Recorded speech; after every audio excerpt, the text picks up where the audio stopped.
Bonsoir à tous, bienvenue à ce flash d'information. Coup de filet réussi des douanes ivoiriennes. Elles viennent de mettre la main sur un trafic illégal d'or à l'aéroport international Félix Houphouët-Boigny de Port-Bouët. Ce sont 30 kg d'or qui ont été ainsi saisis et stockés pour le moment dans les entrepôts de la douane. Les personnes âgées à l'honneur dans la ville historique de Grand-Bassam, les populations leur ont rendu hommage à l'occasion de la Journée internationale des personnes âgées célébrée de façon officielle en ce jour en Côte d'Ivoire.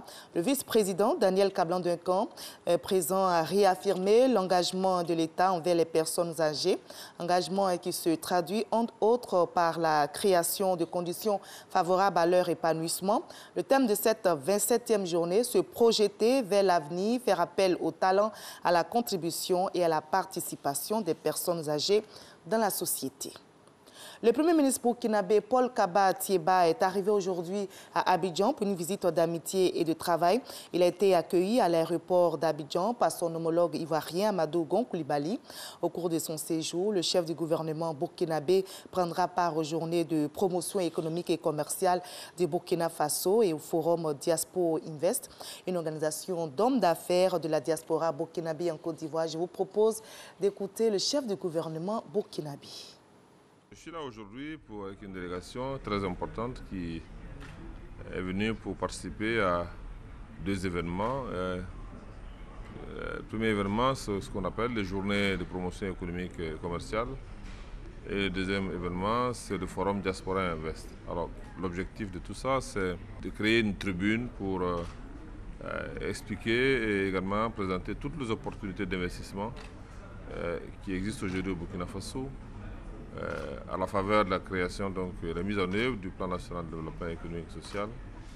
Comme vous le savez, le plan national de développement économique et social, c'est le nouveau référentiel de développement économique et social du Burkina Faso, et qui traduit également la vision et le programme du président Roch Marc Christian Kaboré.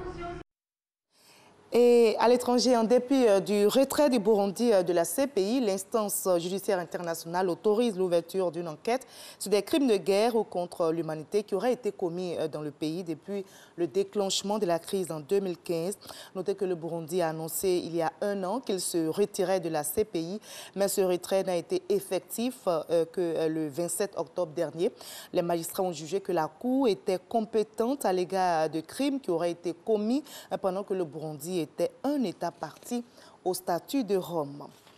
On va terminer ce Flash Info par le sport. Le ministre des Sports et Loisirs, Albert François Amichia, s'est rendu hier soir à l'hôtel des éléphants pour leur porter le message de soutien du président de la République avant la rencontre du samedi. Un match comptant, je rappelle, pour la 6e et dernière journée des éliminatoires de la Coupe du Monde Russie 2018.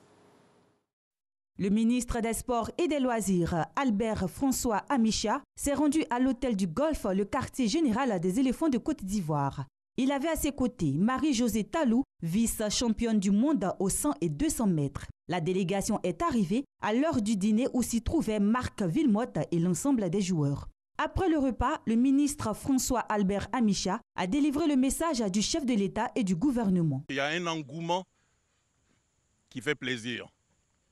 Et cet engouement, c'est pour vous voir, c'est pour vous encourager. Alors le président et le Premier ministre me chargent de vous dire que vous avez le soutien du gouvernement. Vous avez le soutien de toute la nation. Afin que le match de samedi se solde par une victoire.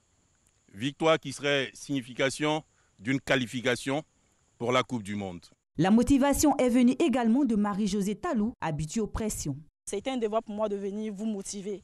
Sachez que nous sommes à 200% derrière vous et que nous vous supportons. Attentifs à ces deux messages et conscients de l'enjeu, les joueurs, par la voix de Salomon Kalou, ont tenu à rassurer le chef de l'État et tous les Ivoiriens.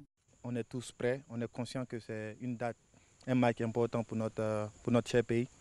On a à cœur de se qualifier pour le mondial et on se prépare très bien pour être présent le 11. C'est donc sur un air d'optimisme que le ministre François Albert Amichia et sa délégation ont pris congé de l'équipe nationale. Les éléphants sont confiants, nous aussi on reste confiants. Allez, on se retrouve à 20h pour la suite de l'actualité. À tout à l'heure.